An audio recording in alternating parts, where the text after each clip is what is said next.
Hey, this is Super Game Ghost, and you're watching the top 10 most expensive PS1 games. For reference, this list is based off of complete inbox prices. Let's start.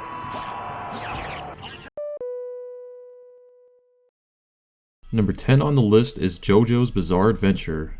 JoJo's Bizarre Adventure is a fighting game released in 1999 for the PS1. It was developed and published by Capcom. Originally, JoJo was released for the arcade in 1998, then ported to the Dreamcast and PS1. It was developed by the same team at Capcom responsible for Street Fighter III. The game itself is based on the ultra-popular manga series by Hirohiko Araki. It focused on the manga's third main story arc known as the Stardust Crusaders. As a fan of both JoJo's Bizarre Adventure and most things Capcom, I always have a blast playing this game. So if you're into bulky guys beating each other to a pulp, this is definitely worth checking out. JoJo's Bizarre Adventure goes for $250.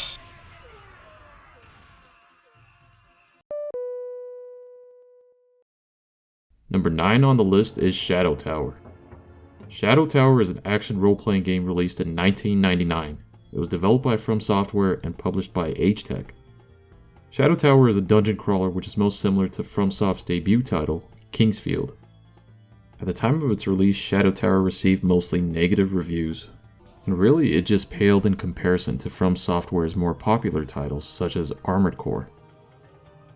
Shadow Tower's difficulty and Western dark fantasy style does bear some similarities to From Software's Soul series. As a matter of fact, much of Shadow Tower's sudden rise in popularity is thanks in part to the success of the more iconic games being developed by From Software today. Shadow Tower goes for $270.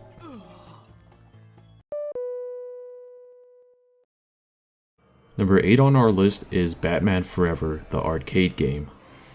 Batman Forever, the arcade game is a beat-em-up released in 1996. It was developed by Iguana UK and published by Acclaim. Batman Forever, the arcade game, not to be confused with just Batman Forever, another beat-em-up by Acclaim, was first released for the arcade and then ported to the PS1 and Sega Saturn. It features Batman and Robin as playable characters as they fight to stop Two-Face and the Riddler. It's a pretty standard beat-em-up with some over-the-top features, for instance, this.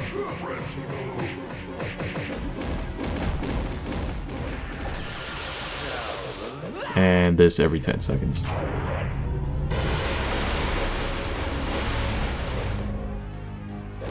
Reviews were pretty average to bad for this title, and what could you really expect when its source material is the second worst Batman movie ever made?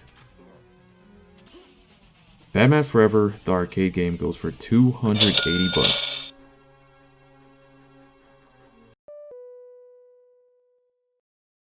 Number 7 on our list is Revelations Persona.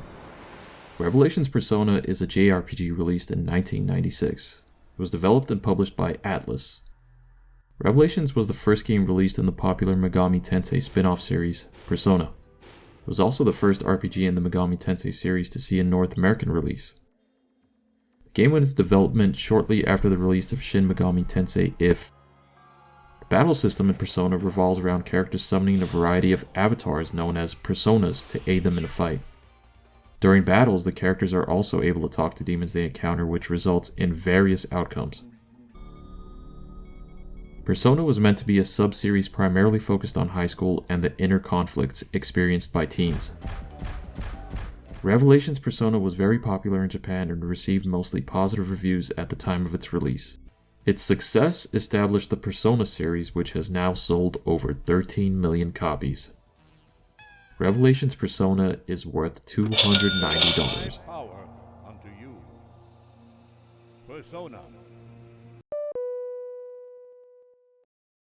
Number 6 on our list is Persona 2 Eternal Punishment. Persona 2 Eternal Punishment is also a JRPG released in 2000. It was developed and published by Atlus. Eternal Punishment's plot revolves around the Joker phenomenon, which has to do with calling one's own number and requesting someone to be killed. The game's central theme revolves around the main characters transitioning from adolescence into adulthood and figuring out their true selves. The battle system follows suit with Revelations Persona and many of the other entries into the Persona series. Persona 2 Eternal Punishment is a direct sequel to Persona 2 Innocent Sin, and is the third entry into the Persona series. Upon release, the game got many positive reviews and is 83 out of 100 on Metacritic. Persona 2 Eternal Punishment is worth $300.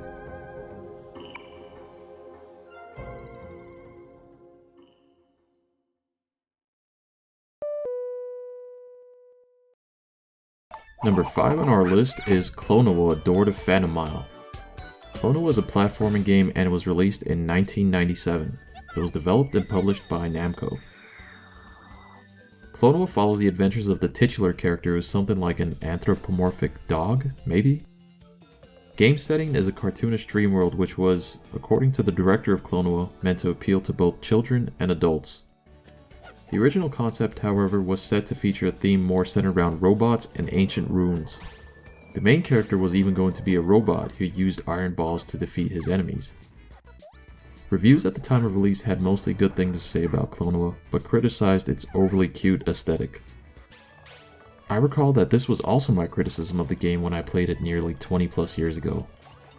But this game's primary demographic are young children, so it does make sense to have a cutesy cartoon style. Current reviews of the game consistently cite Klonoa and its 2.5D gameplay as one of the best offerings for the PS1. Klonoa Door to Phantom Mile is worth $310.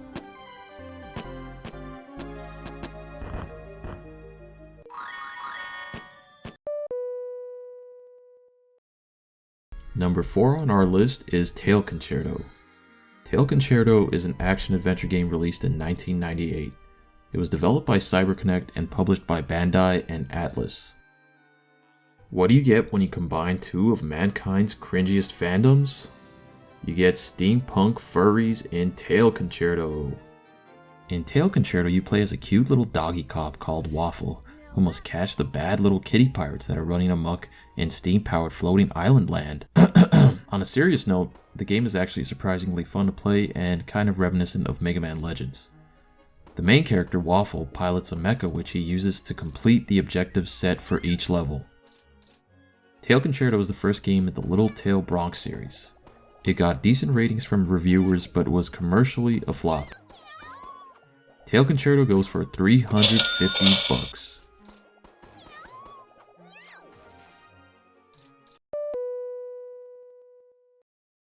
Number 3 on our list is Clock Tower 2: The Struggle Within.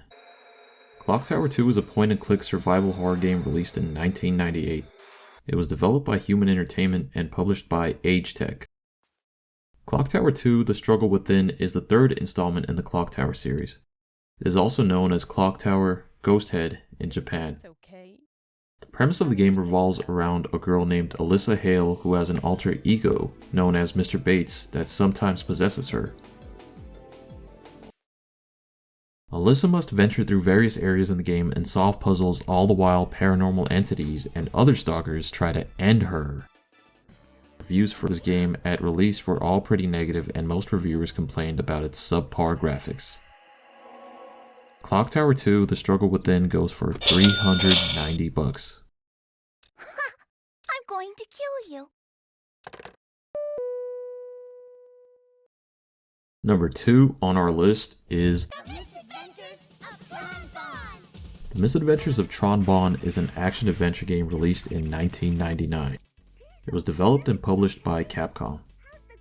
The Misadventures of Tron Bonne is a spin-off of the Mega Man Legends series. It is a prequel to the first Mega Man Legends game. Unlike most Mega Man games where you get to play as the heroic protagonist, in this game you get to play as the anti-hero. The game follows Tron Bonne and her family of air pirates as they commit crimes in order to make enough money to save their family leader, Teasel. The main marketing hook for the Misadventures of Tron Bonne was that it came with a demo version of Mega Man Legends 2. This, however, did not really help as its sales were low and the reviews for it were okay at best. I personally think the game is kind of cool since it is a rare experience playing as a female anti-hero who robs banks and blows up police cars. The Misadventures of Tron Bonne is worth $450. This morning, did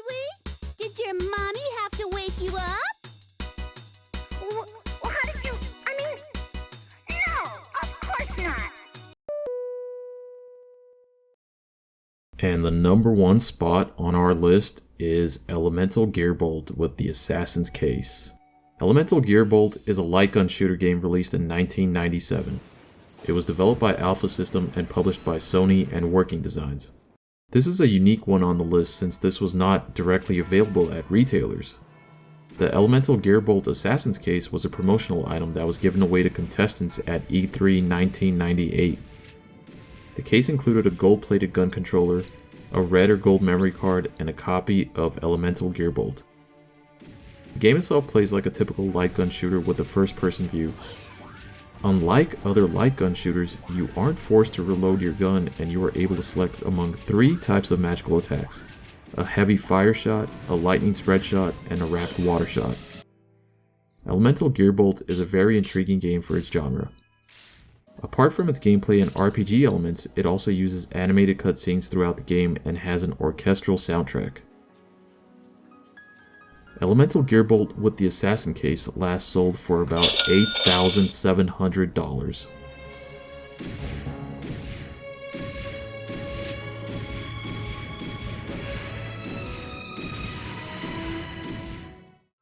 Thanks for watching. Please comment, like, and subscribe.